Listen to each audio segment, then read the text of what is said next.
এই মুহূর্তে গাইবান্ধা থেকে সরাসরি যুক্ত হচ্ছেন স্টাফ করেসপন্ডেন্ট জুবায়ের প্রধান। জুবায়ের, জামাতের জনসভায় দলের আমির ডক্টর শফিকুর রহমান কখন বক্তব্য দিতে পারেন?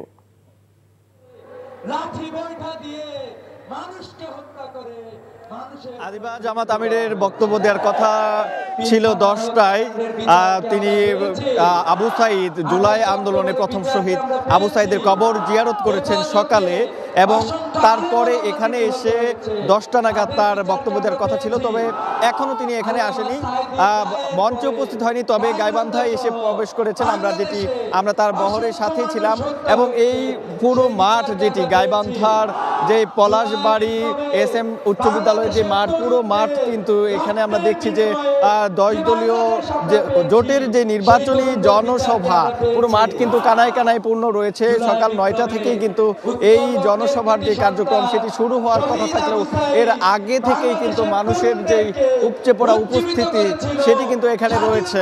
জামাত আমির আজকে এই গাইবান্ধায় থেকে তার নির্বাচনী যে জনসভা সেটি শুরু করেছেন, এবং আরও 3টি জেলায় কিন্তু তিনি আজকে যাবেন। এরপরে তিনি এখান থেকে বগুড়া যাবেন, সেখান থেকে দুপুর 2টায় কিন্তু সিরাজগঞ্জে তার যে প্রোগ্রাম সেটি তিনি করবেন, এবং সন্ধ্যা নাগাদ পাবনায় তার যে জনসভা সেটি অনুষ্ঠিত হবে। অর্থাৎ আজকে 4টি জেলায় জামাত আমির তার যেই নির্বাচনী জনসভা সেটি তিনি করবেন। এবং গতকালকেও কিন্তু উত্তরবঙ্গের পঞ্চগড়, ঠাকুরগাঁ সহ 4টি জেলায় তিনি কিন্তু নির্বাচনী জনসভায় যোগ দিয়েছিলেন। তো আদিবা, এই গাইবান্ধায় কিন্তু আমরা দেখছি যে জনসভা চলছে, এবং কিছুক্ষণের মধ্যে কিন্তু জামাত আমির এসে তার যে বক্তব্য সেটি দিবেন।